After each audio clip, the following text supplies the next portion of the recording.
أعوذ بالله من الشيطان الرجيم. بسم الله الرحمن الرحيم. يا أيها الناس اتقوا ربكم الذي خلقكم من نفس واحدة وخلق منها زوجها وبث منهما رجالا كثيرا ونساء واتقوا الله الذي تساءلون به والأرحام إن الله كان عليكم رقيبا وآتوا اليتامى أموالهم ولا تتبدلوا الخبيث بالطيب ولا تأكلوا أموالهم إلى أموالكم إنه كان حوبا كبيرا وإن خفتم ألا تقسطوا في اليتامى فانكحوا ما طاب لكم من النساء مثنى وثلاث ورباع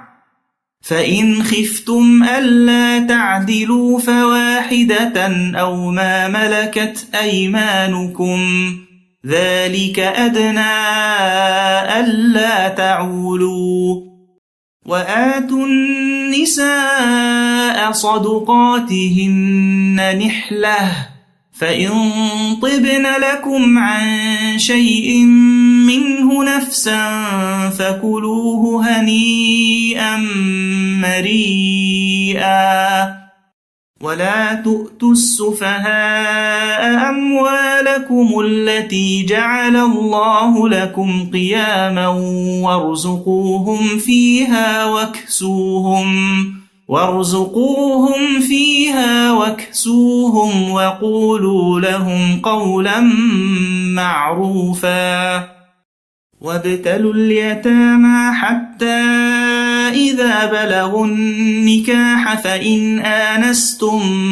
منهم رشدا فادفعوا إليهم أموالهم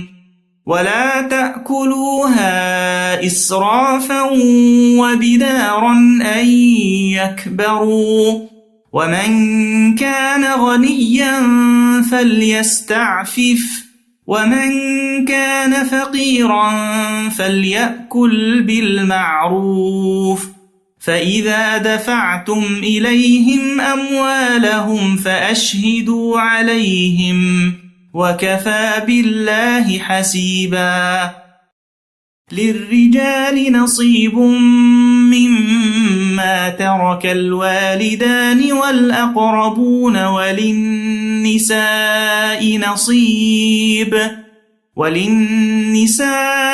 نصيب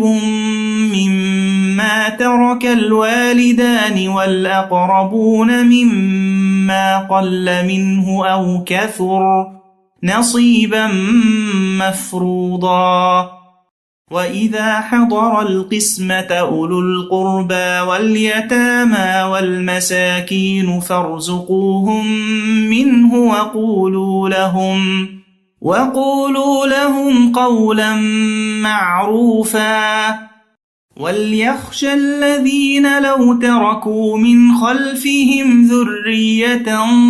ضعافا خافوا عليهم فليتقوا الله وليقولوا قولا سديدا إن الذين يأكلون أموال اليتامى ظلما إنما يأكلون في بطونهم نارا وسيصلون سعيرا يوصيكم الله في أولادكم للذكر مثل حظ الأنثيين فإن كن نساء فوق 2 فلهن ثلثا ما ترك وإن كانت واحدة فلها النصف ولأبويه لكل واحد منهما السدس مما ترك إن كان له ولد، فإن لم يكن له ولد وورثه أبواه فلأمه الثلث، فإن كان له إخوة فلأمه السدس من بعد وصية يوصي بها أو دين. آباؤكم وأبناؤكم لا تدرون أيهم أقرب لكم نفعا، فريضة من الله، إن الله كان عليما حكيما. ولكم نصف ما ترك أزواجكم إن لم يكن لهن ولد، فإن كان لهن ولد فلكم الربع مما تركن من بعد وصية يوصين بها أو دين، ولهن الربع مما تركتم إن لم يكن لكم ولد، فإن كان لكم ولد فلهن الثمن مما تركتم من بعد وصية توصون بها أو دين. وإن كان رجل يورث كلالة أو امرأة وله أخ أو أخت فلكل واحد منهما السدس، فإن كانوا أكثر من ذلك فهم شركاء في الثلث من بعد وصية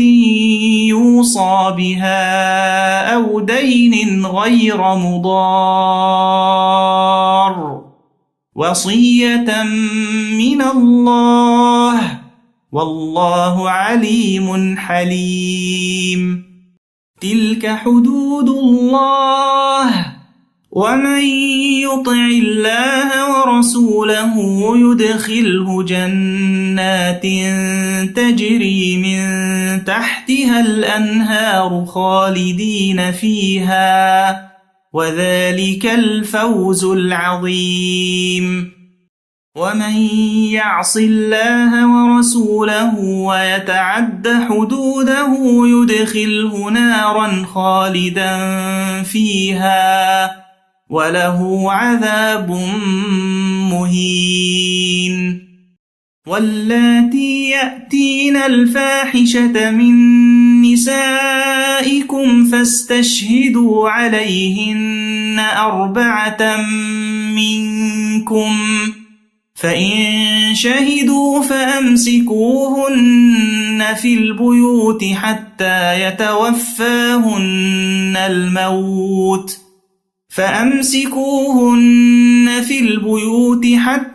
يتوفاهن الموت أو يجعل الله لهن سبيلا.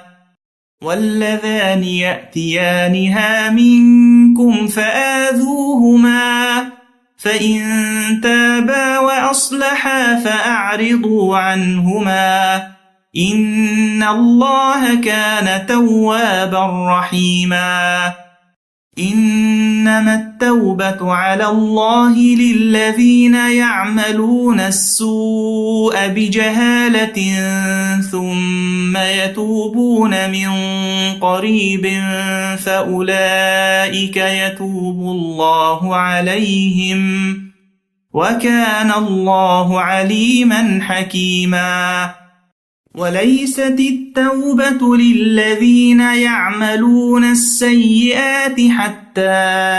إذا حضر أحدهم الموت قال إني تبت الآن، ولا الذين يموتون وهم كفار، أولئك أعتدنا لهم عذابا أليما. يا أيها الذين آمنوا لا يحل لكم أن ترثوا النساء كرها ولا تعضلوهن لتذهبوا ببعض ما آتيتموهن إلا أن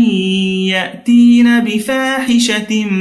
مبينة وعاشروهن بالمعروف فإن كرهتموهن فعسى أن تكرهوا شيئا ويجعل الله فيه خيرا كثيرا وإن أردتم استبدال زوج مكان زوج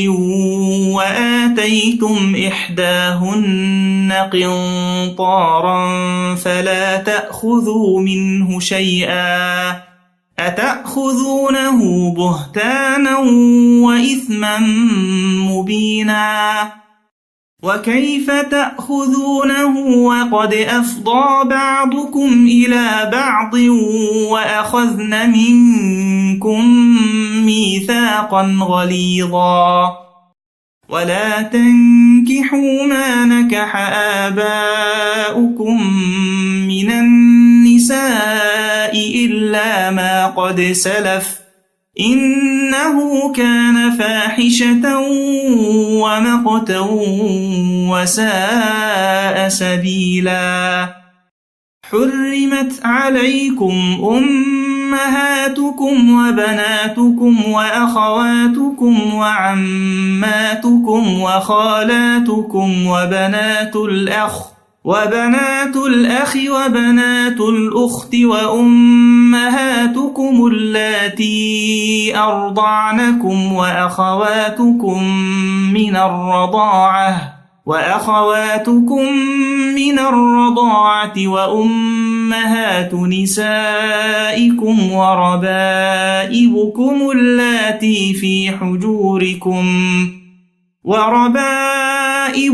اللاتي في حجوركم من نسائكم اللاتي دخلتم بهن فإن لم تكونوا دخلتم بهن فلا جناح عليكم وحلائل أبنائكم الذين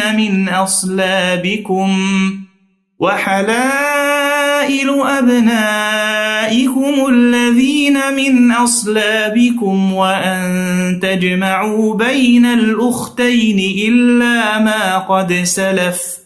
إن الله كان غفورا رحيما والمحصنات من النساء إلا ما ملكت أيمانكم كتاب الله عليكم وأحل لكم ما وراء ذلكم أن تبتغوا بأموالكم محصنين غير مسافحين فما استمتعتم به منهن فآتوهن أجورهن فريضة ولا جناح عليكم فيما تراضيتم به من بعد الفريضة إن الله كان عليما حكيما ومن لم يستطع منكم طولا أن ينكح المحصنات المؤمنات فمما ملكت أيمانكم من فتياتكم المؤمنات والله أعلم بإيمانكم بعضكم من بعض فانكحوهن بإذن أهلهن وآتوهن أجورهن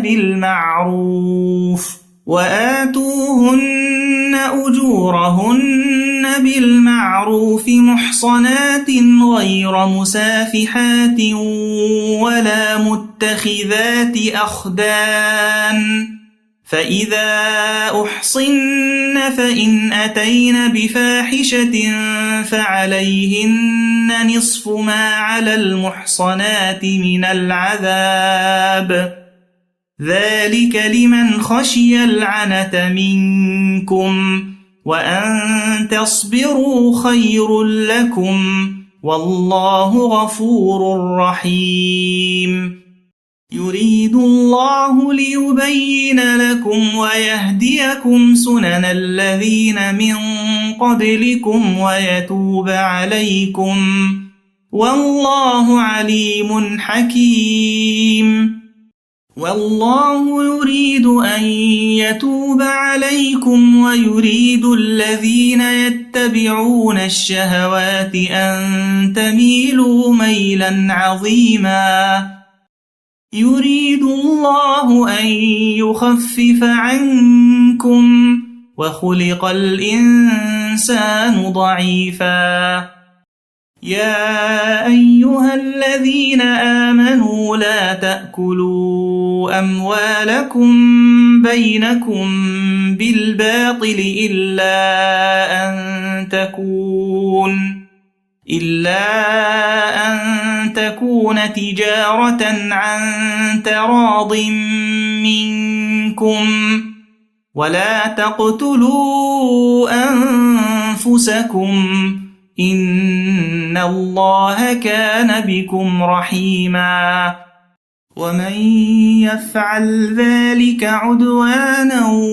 وظلما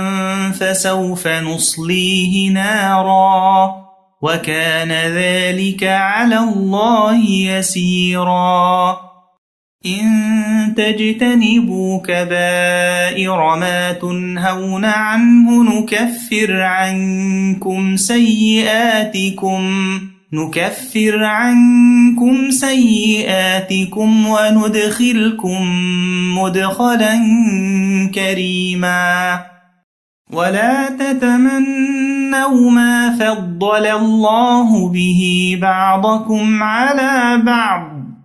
للرجال نصيب مما اكتسبوا وللنساء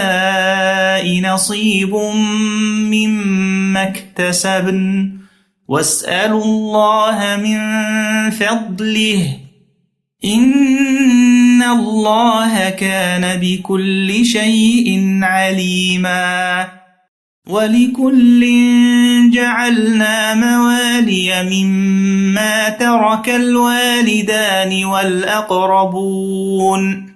والذين عقدت أيمانكم فآتوهم نصيبهم إن الله كان على كل شيء شهيدا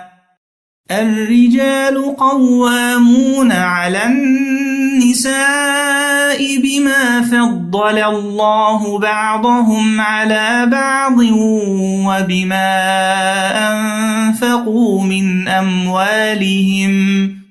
فالصالحات قانتات حافظات للغيب بما حفظ الله واللاتي تخافون نشوزهن فعظوهن واهجروهن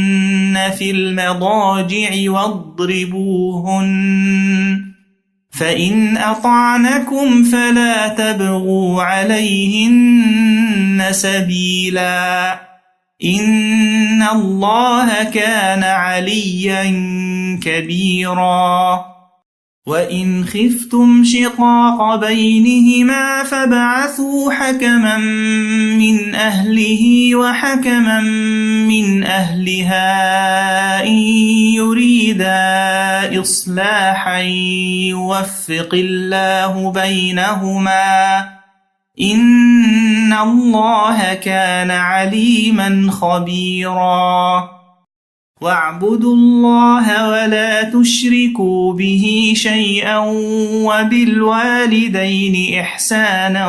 وبذي القربى واليتامى والمساكين والمساكين والجار ذي القربى والجار الجنب والصاحب بالجنب وابن السبيل وما ملكت أيمانكم إن الله لا يحب من كان مختالا فخورا الذين يبخلون ويأمرون الناس بالبخل ويكتمون ما آتاهم الله من فضله وأعتدنا للكافرين عذابا مهينا والذين ينفقون أموالهم رئاء الناس ولا يؤمنون بالله ولا باليوم الآخر ومن يكن الشيطان له قرينا فساء قرينا وماذا عليهم لو آمنوا بالله واليوم الآخر وأنفقوا مما رزقهم الله وكان الله بهم عليما إن الله لا يظلم مثقال ذرة وإن تك حسنة يضاعفها ويؤت من لدنه أجرا عظيما فكيف إذا جئنا من كل أمة بشهيد وجئنا بك على هؤلاء شهيدا يومئذ يود الذين كفروا وعصوا الرسول لو تسوى بهم الأرض ولا يكتمون الله حديثا يا أيها الذين آمنوا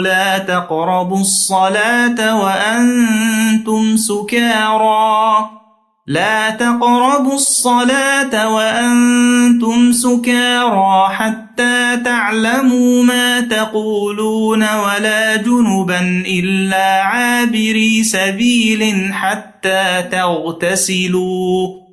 وإن كنتم مرضى أو على سفر أو جاء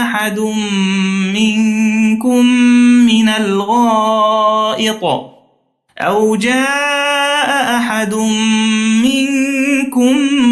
من الغائط أو لامستم النساء فلم تجدوا ماء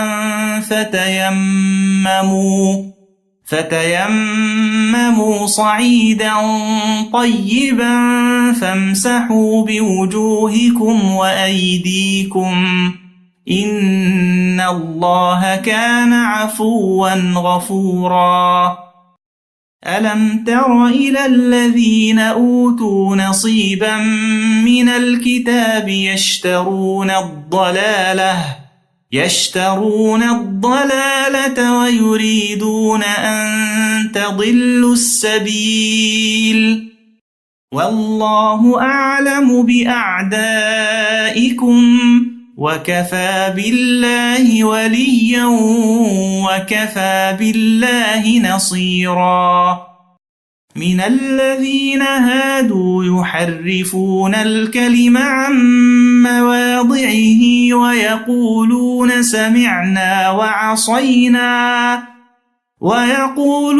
سمعنا وعصينا واسمع غير مسمع وراعنا ليا بألسنتهم وطعنا في الدين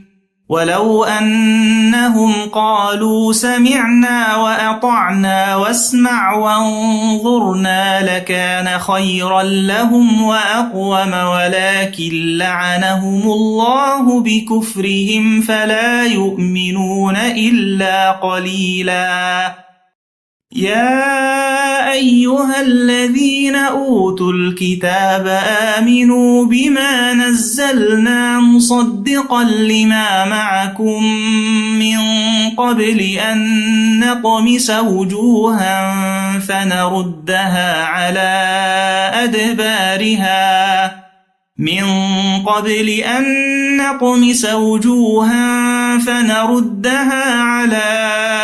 أدبارها أو نلعنهم كما لعنا أصحاب السبت وكان أمر الله مفعولا إن الله لا يغفر أن يشرك به ويغفر ما دون ذلك لمن يشاء ومن يشرك بالله فقد افترى إثما عظيما ألم تر إلى الذين يزكون أنفسهم بل الله يزكي من يشاء ولا يظلمون فتيلا انظر كيف يفترون على الله الكذب وكفى به إثما مبينا ألم تر إلى الذين أوتوا نصيبا من الكتاب يؤمنون بالجبت والطاغوت ويقولون للذين كفروا هؤلاء أهدى من الذين آمنوا سبيلا أولئك الذين لعنهم الله ومن يلعن الله فلن تجد له نصيرا أم لهم نصيب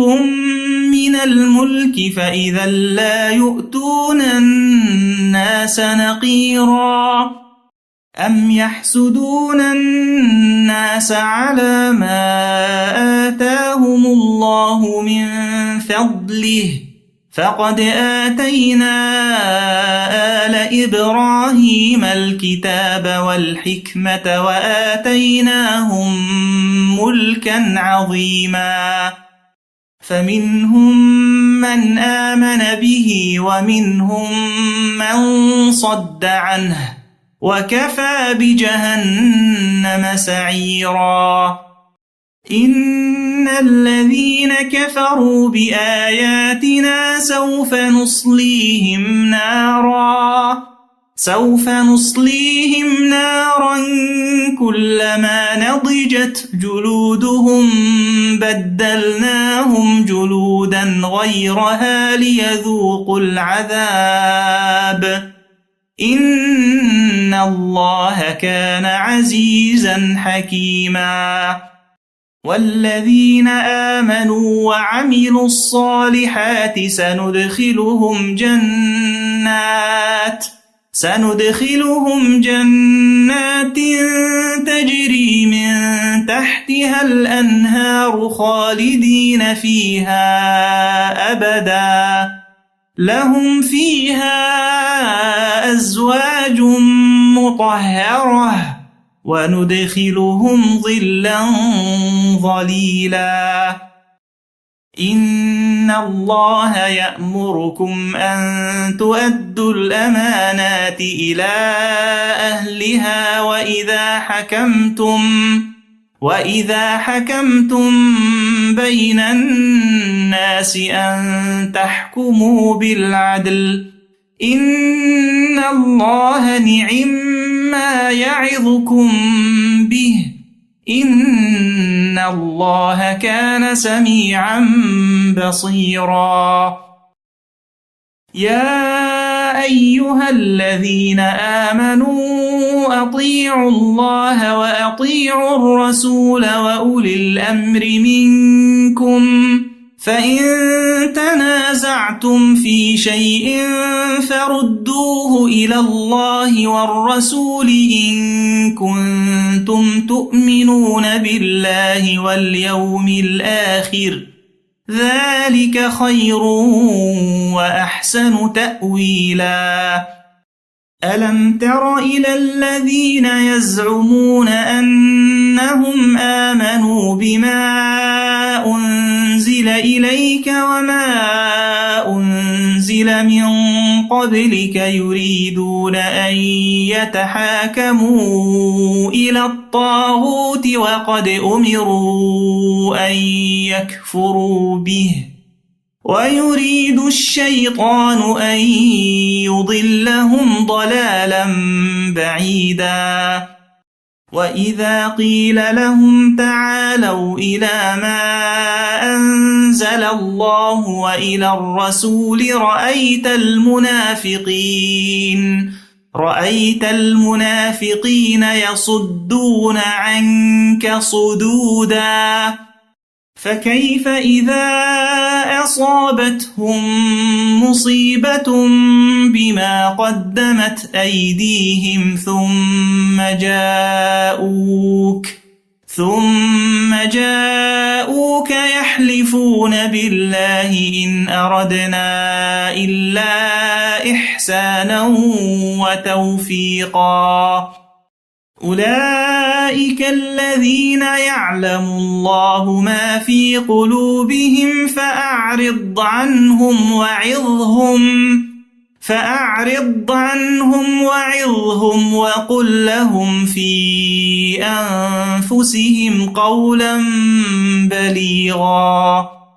وما أرسلنا من رسول إلا ليطاع بإذن الله ولو أنهم إذ ظلموا أنفسهم جاءوك فاستغفروا الله واستغفر لهم الرسول لوجدوا الله توابا رحيما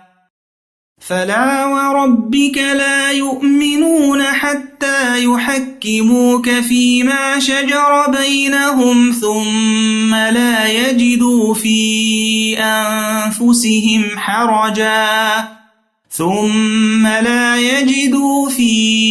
أنفسهم حرجا مما قضيت ويسلموا تسليما ولو أنا كتبنا عليهم أن اقتلوا أنفسكم أو اخرجوا من دياركم ما فعلوه إلا قليل منهم ولو أنهم فعلوا ما يوعظون به لكان خيرا لهم وأشد تثبيتا وإذا لآتيناهم من لدنا أجرا عظيما ولهديناهم صراطا مستقيما ومن يطع الله والرسول فأولئك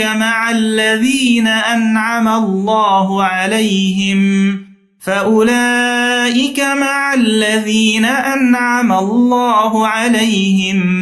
من النبيين والصديقين والشهداء والصالحين وحسن أولئك رفيقا ذلك الفضل من الله وكفى بالله عليما يا أيها الذين آمنوا خذوا حذركم فانفروا ثبات أو انفروا جميعا وإن منكم لمن ليبطئن فإن أصابتكم مصيبة قال قد أنعم الله علي إذ لم أكن معهم شهيدا ولئن أصابكم فضل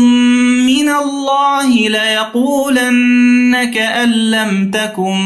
بينكم وبينه مودة ليقولن كأن لم تكن بينكم وبينه مودة يا ليتني كنت معهم فأفوز فوزا عظيما فليقاتل في سبيل الله الذين يشرون الحياة الدنيا بالآخرة ومن يقاتل في سبيل الله فيقتل أو يغلب فسوف نؤتيه أجرا عظيما وما لكم لا تقاتلون في سبيل الله والمستضعفين من الرجال والنساء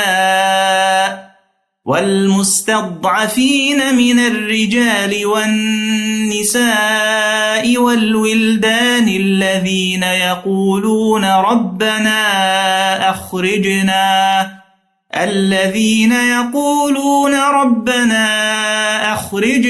من هذه القرية الظالم أهلها واجعل لنا من لدنك وليا واجعل لنا من لدنك نصيرا الذين آمنوا يقاتلون في سبيل الله والذين كفروا يقاتلون في سبيل الطاغوت فقاتلوا أولياء الشيطان إن كيد الشيطان كان ضعيفا ألم تر إلى الذين قيل لهم كفوا أيديكم وأقيموا الصلاة وآتوا الزكاة فلما كتب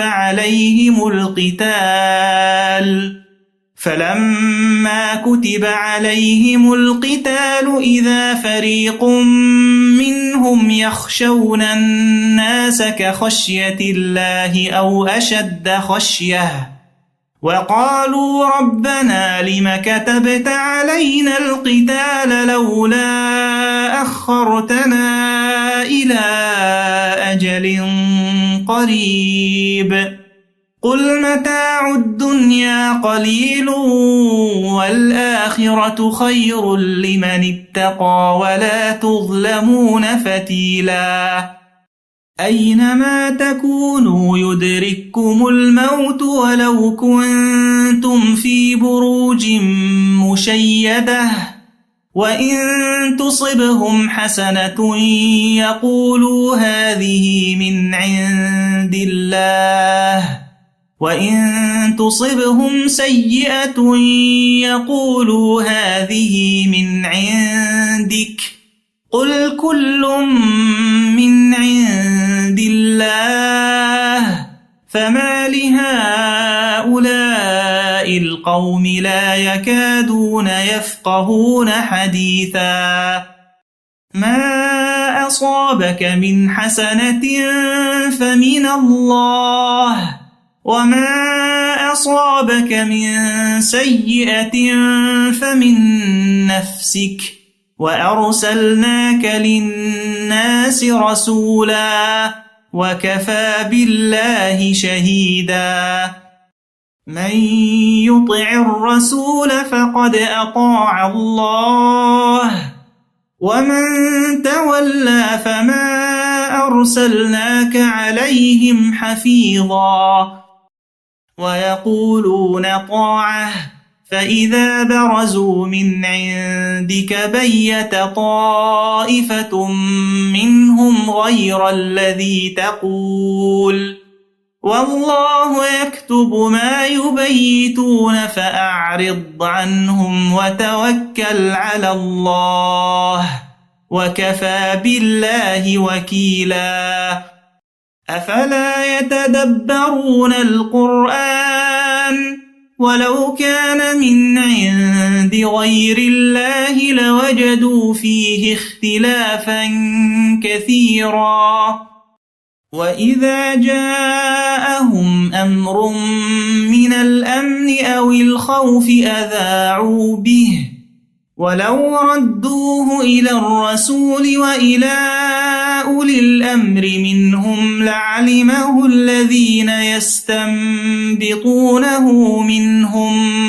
ولولا فضل الله عليكم ورحمته لاتبعتم الشيطان إلا قليلا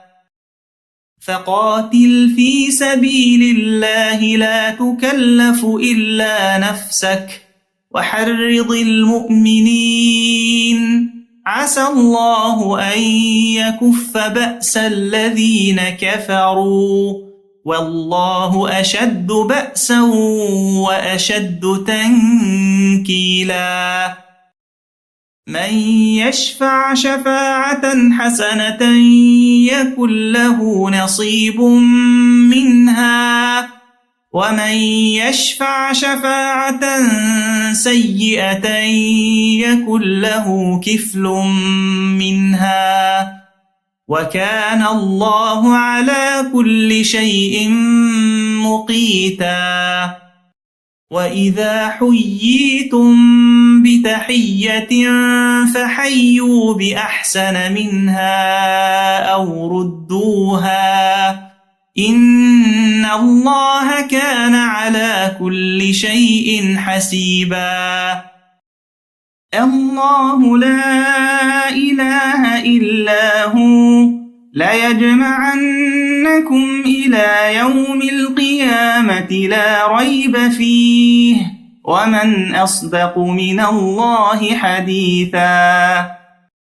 فما لكم في المنافقين فئتين والله أركسهم بما كسبوا أتريدون أن تهدوا من أضل الله ومن يضلل الله فلن تجد له سبيلا ودوا لو تكفرون كما كفروا فتكونون سواء فلا تتخذوا منهم أولياء حتى يهاجروا في سبيل الله فإن تولوا فخذوهم واقتلوهم حيث وجدتموهم ولا تتخذوا منهم وليا ولا نصيرا إلا الذين يصلون إلى قوم بينكم وبينهم ميثاق أو جاءوكم حصرت صدورهم أن يقاتلوكم أو يقاتلوا قومهم ولو شاء الله لسلطهم عليكم فلقاتلوكم فإن اعتزلوكم فلم يقاتلوكم وألقوا إليكم السلم فما جعل الله لكم عليهم سبيلا ستجدون آخرين يريدون أن يأمنوكم ويأمنوا قومهم كلما ردوا إلى الفتنة أركسوا فيها فإن لم يعتزلوكم ويلقوا إليكم السلم ويكفوا أيديهم فخذوهم واقتلوهم حيث ثقفتموهم وأولئكم جعلنا لكم عليهم سلطانا مبينا وما كان لمؤمن أن يقتل مؤمنا إلا خطأ ومن قتل مؤمنا خطأ فتحرير رقبة مؤمنة ودية مسلمة إلى أهله إلا أن يصدقوا فإن كان من قوم عدو لكم وهو مؤمن فتحرير رقبة مؤمنة، وإن كان من قوم بينكم وبينهم ميثاق فدية مسلمة إلى أهله وتحرير رقبة مؤمنة، فمن لم يجد فصيام شهرين متتابعين توبة من الله، وكان الله عليما حكيما. ومن يقتل مؤمنا متعمدا فجزاؤه جهنم خالدا فيها وغضب الله عليه ولعنه وأعد له عذابا عظيما. يا أيها الذين آمنوا إذا ضربتم في سبيل الله فتبينوا ولا تقولوا لمن ألقى إليكم السلام لست مؤمنا تبتغون عرض الحياة الدنيا فعند الله مغانم كثيرة، كذلك كنتم من قبل فمن الله عليكم فتبينوا إن الله كان بما تعملون خبيرا. لا يستوي القاعدون من المؤمنين غير أولي الضرر والمجاهدون في سبيل الله بأموالهم وأنفسهم، فضل الله المجاهدين بأموالهم وأنفسهم على القاعدين درجة،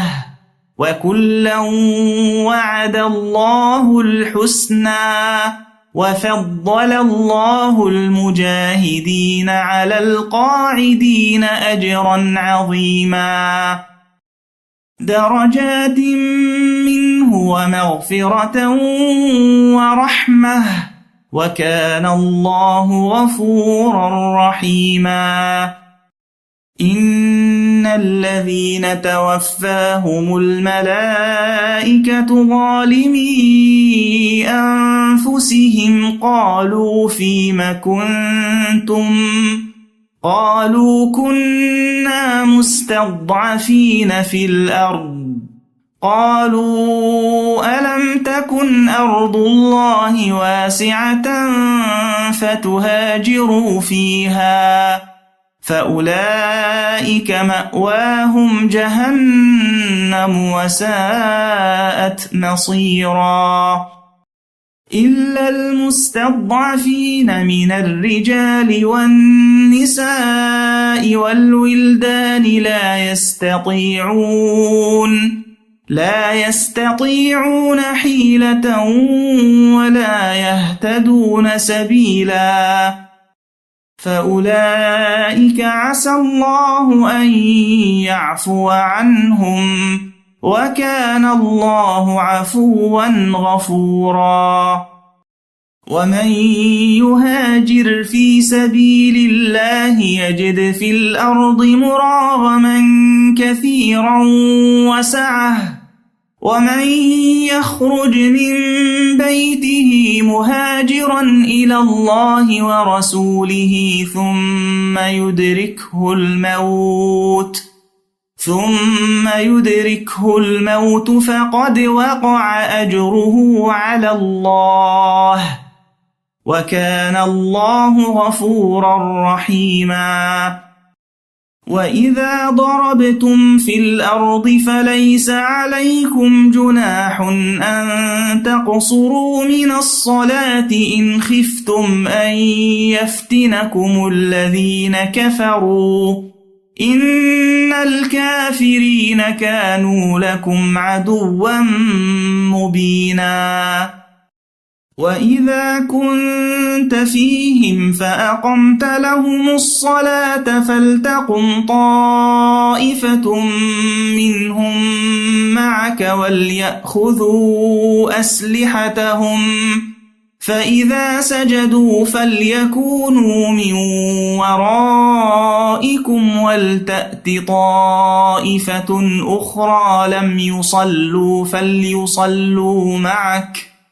ولتأت طائفة أخرى لم يصلوا فليصلوا معك وليأخذوا حذرهم وأسلحتهم ود الذين كفروا لو تغفلون عن أسلحتكم وأمتعتكم فيميلون عليكم ميلة واحدة ولا جناح عليكم إن كان بكم أذى من مطر أو كنتم مرضى أن تضعوا أسلحتكم وخذوا حذركم إن الله أعد للكافرين عذابا مهينا فإذا قضيتم الصلاة فاذكروا الله قياما وقعودا وعلى جنوبكم فإذا اطمأننتم فأقيموا الصلاة إن الصلاة كانت على المؤمنين كتابا موقوتا ولا تهنوا في ابتغاء القوم إن تكونوا تألمون فإنهم يألمون كما تألمون وترجون من الله ما لا يرجون وكان الله عليما حكيما إنا أنزلنا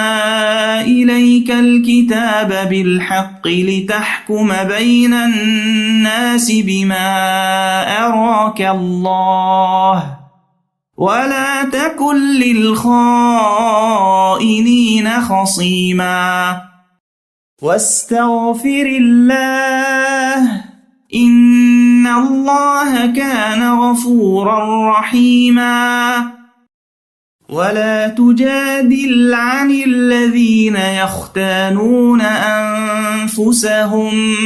إن الله لا يحب من كان خوانا أثيما يستخفون من الناس ولا يستخفون من الله وهو معهم إذ يبيتون ما لا يرضى من القول وكان الله بما يعملون محيطا ها أنتم هؤلاء جادلتم عنهم في الحياة الدنيا فمن يجادل الله عنهم يوم القيامة أم من يكون عليهم وكيلا ومن يعمل سوءا أو يظلم نفسه ثم يستغفر الله يجد الله غفورا رحيما ومن يكسب إثما فإنما يكسبه على نفسه وكان الله عليما حكيما ومن يكسب خطيئة أو إثما ثم يرم به بريئا فقد احتمل بهتانا وإثما مبينا ولولا فضل الله عليك ورحمته لهمت طائفة منهم أن يضلوك وما يضلون إلا أنفسهم وما يضرونك من شيء وأنزل الله عليك الكتاب والحكمة وعلمك ما لم تكن تعلم وكان فضل الله عليك عظيما. لا خير في كثير من نجواهم إلا من أمر بصدقة أو معروف أو إصلاح بين الناس ومن يفعل ذلك ابتغاء مرضات الله فسوف نؤتيه أجرا عظيما. ومن يشاقق الرسول من بعد ما تبين له الهدى ويتبع غير سبيل المؤمنين نوله ما تولى ونصله جهنم وساءت مصيرا. إن الله لا يغفر أن يشرك به ويغفر ما دون ذلك لمن يشاء ومن يشرك بالله فقد ضل ضلالا بعيدا. إن يدعون من دونه إلا إناثا وإن يدعون إلا شيطانا مريدا. لعنه الله وقال لأتخذن من عبادك نصيبا مفروضا. ولأضلنهم ولأمنينهم ولآمرنهم فليبتكن آذان الأنعام ولآمرنهم فليغيرن خلق الله ومن يتخذ الشيطان وليا من دون الله فقد خسر خسرانا مبينا. يعدهم ويمنيهم وما يعدهم الشيطان إلا غرورا. أولئك مأواهم جهنم ولا يجدون عنها محيصا. والذين آمنوا وعملوا الصالحات سندخلهم جنات تجري من تحتها الأنهار خالدين فيها أبدا وعد الله حقا ومن أصدق من الله قيلا. ليس بأمانيكم ولا أماني أهل الكتاب من يعمل سوءا يجز به ولا يجد له من دون الله وليا ولا نصيرا. ومن يعمل من الصالحات من ذكر أو أنثى وهو مؤمن فأولئك يدخلون الجنة ولا يظلمون نقيرا. ومن أحسن دينا ممن أسلم وجهه لله وهو محسن واتبع ملة إبراهيم حنيفا واتخذ الله إبراهيم خليلا. ولله ما في السماوات وما في الأرض وكان الله بكل شيء محيطا ويستفتونك في النساء قل الله يفتيكم فيهن وما يتلى عليكم في الكتاب في يتامى النساء اللاتي لا تؤتونهن ما كتب لهن وترغبون أن تنكحوهن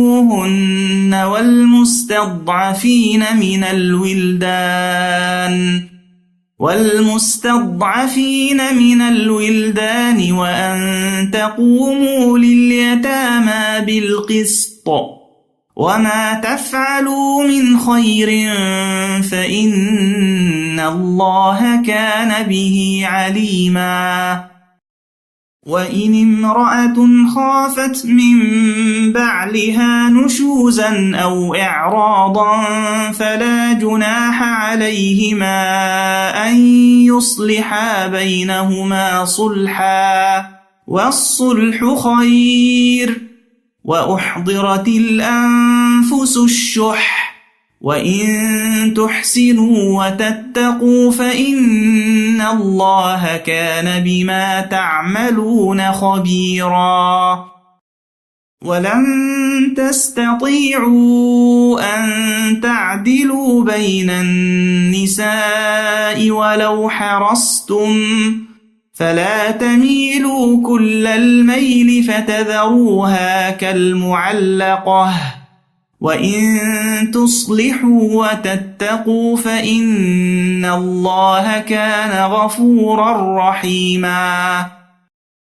وإن يتفرقا يغن الله كلا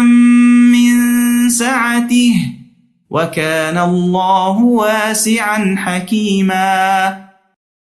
ولله ما في السماوات وما في الأرض ولقد وصينا الذين أوتوا الكتاب من قبلكم وإياكم أن اتقوا الله وإن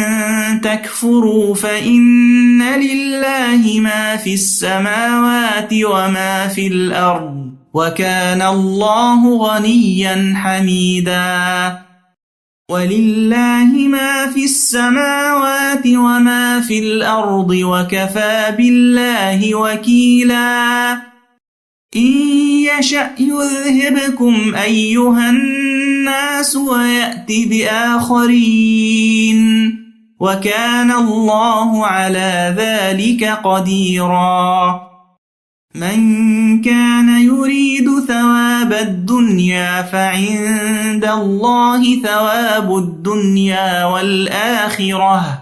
وكان الله سميعا بصيرا يا أيها الذين آمنوا كونوا قوامين بالقسط شهداء لله ولو على أنفسكم أو الوالدين والأقربين إن يكن غنيا أو فقيرا فالله أولى بهما فلا تتبعوا الهوى أن تعدلوا وإن تلووا أو تعرضوا فإن الله كان بما تعملون خبيرا يا أيها الذين آمنوا بالله ورسوله والكتاب الذي نزل على رسوله والكتاب الذي أنزل من قبل ومن يكفر بالله وملائكته وكتبه ورسله واليوم الآخر فقد ضل ضلالا بعيدا إن الذين آمنوا ثم كفروا ثم آمنوا ثم كفروا ثم ازدادوا كفرا لم يكن الله ليغفر لهم ولا ليهديهم سبيلا بشر المنافقين بأن لهم عذابا أليما الذين يتخذون الكافرين أولياء من دون المؤمنين أيبتغون عندهم العزة فإن العزة لله جميعا وقد نزل عليكم في الكتاب أن إذا سمعتم آيات الله يكفر بها ويستهزأ بها فلا تقعدوا معهم حتى يخوضوا في حديث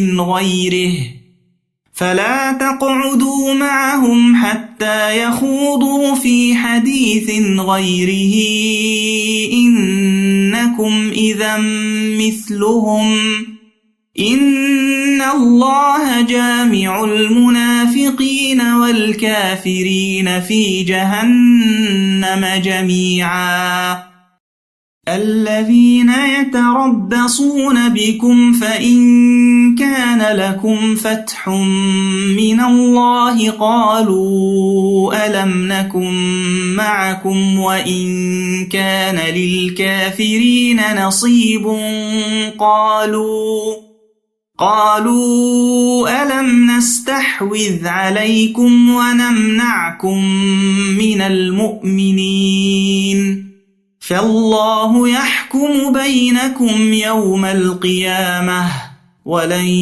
يجعل الله للكافرين على المؤمنين سبيلا إن المنافقين يخادعون الله وهو خادعهم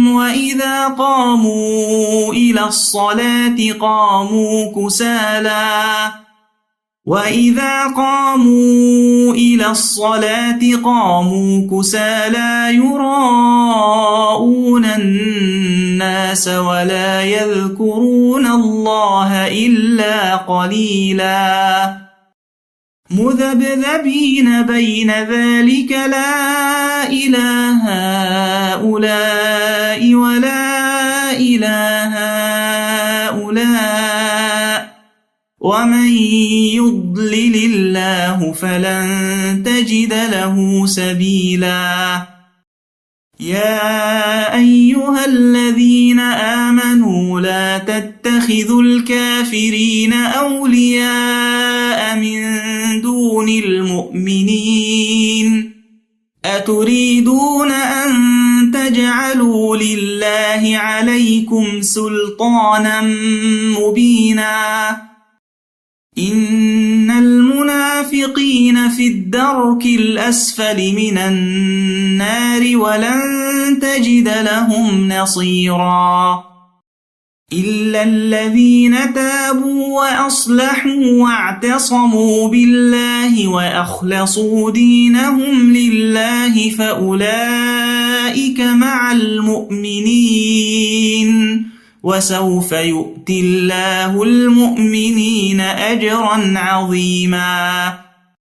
ما يفعل الله بعذابكم إن شكرتم وآمنتم وكان الله شاكرا عليما لا يحب الله الجهر بالسوء من القول إلا من ظلم وكان الله سميعا عليما إن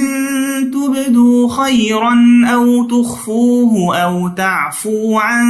سوء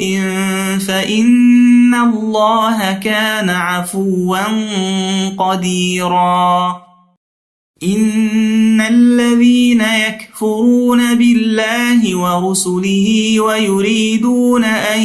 يفرقوا بين الله ورسله ويقولون نؤمن ببعض ونكفر ببعض ويريدون أن يتخذوا بين ذلك سبيلا أولئك هم الكافرون حقا وأعتدنا للكافرين عذابا مهينا. والذين آمنوا بالله ورسله ولم يفرقوا بين أحد منهم أولئك سوف يؤتيهم أجورهم وكان الله غفورا رحيما. يسألك أهل الكتاب أن تنزل عليهم كتابا من السماء فقد سألوا موسى أكبر من ذلك فقالوا أرنا الله جهرة فأخذتهم الصاعقة بظلمهم ثم اتخذوا العجل من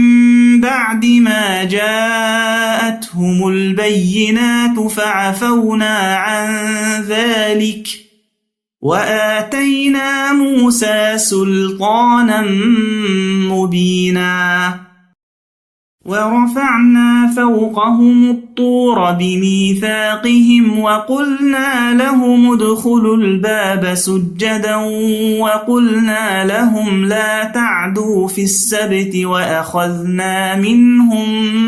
ميثاقا غليظا. فبما نقضهم ميثاقهم وكفرهم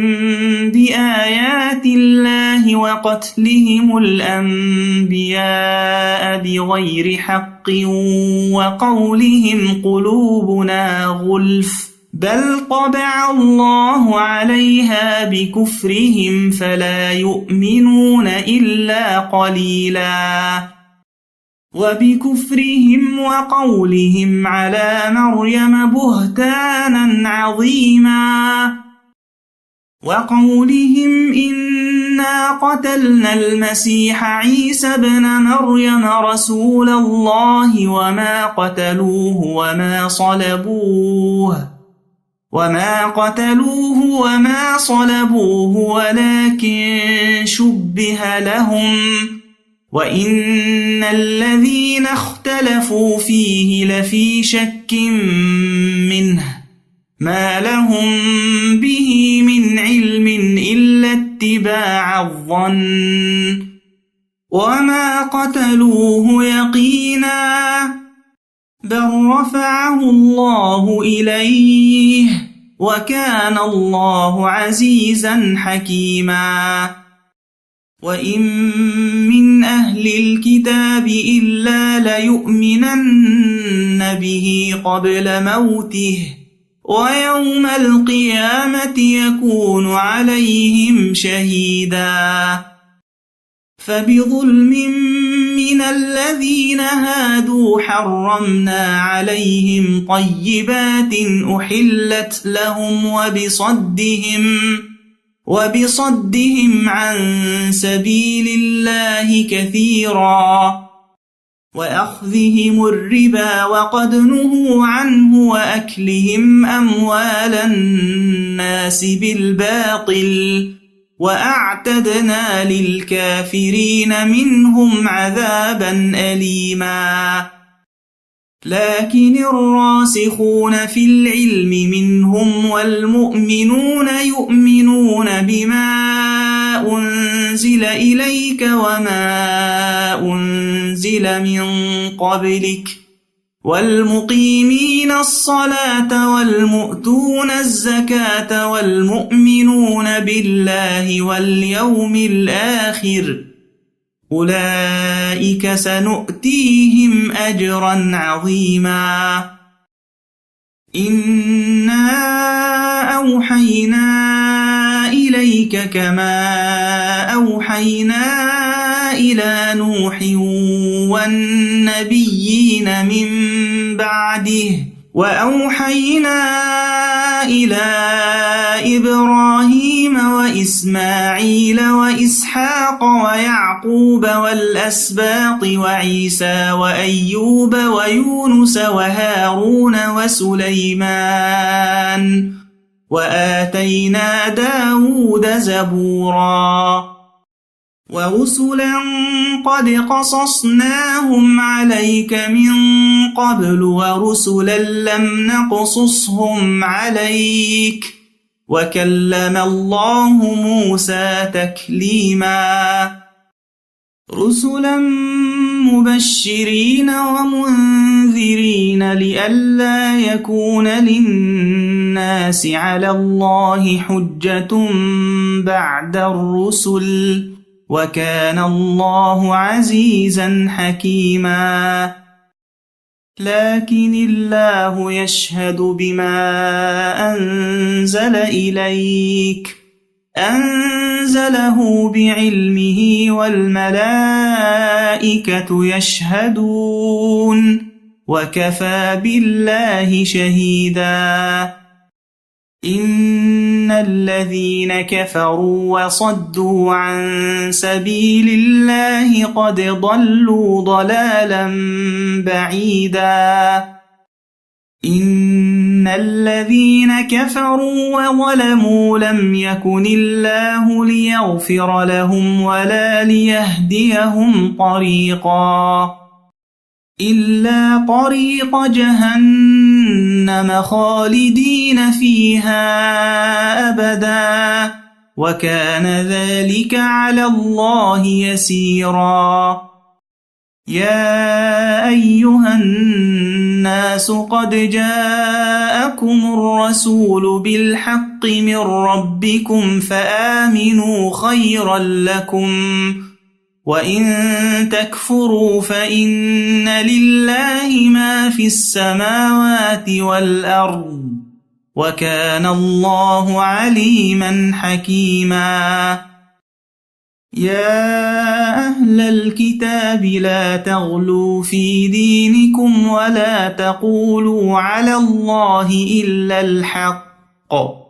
إنما المسيح عيسى بن مريم رسول الله وكلمته ألقاها إلى مريم وروح منه فآمنوا بالله ورسله ولا تقولوا ثلاثة انتهوا خيرا لكم إنما الله إله واحد سبحانه أن يكون له ولد له ما في السماوات وما في الأرض وكفى بالله وكيلا لن يستنكف المسيح أن يكون عبدا لله ولا الملائكة المقربون ومن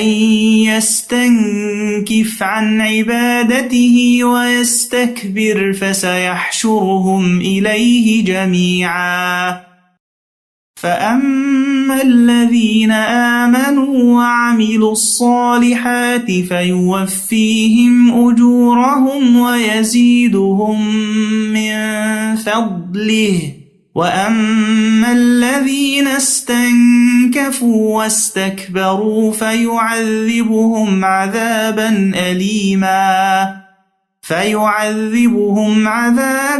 أليما ولا يجدون لهم من دون الله وليا ولا نصيرا يا أيها الناس قد جاءكم برهان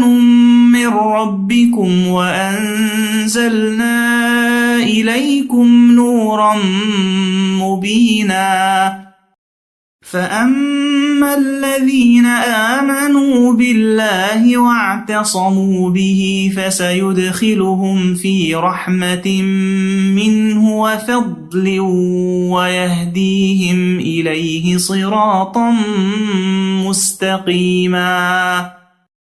يستفتونك قل الله يفتيكم في الكلالة إن امرؤ هلك ليس له ولد وله أخت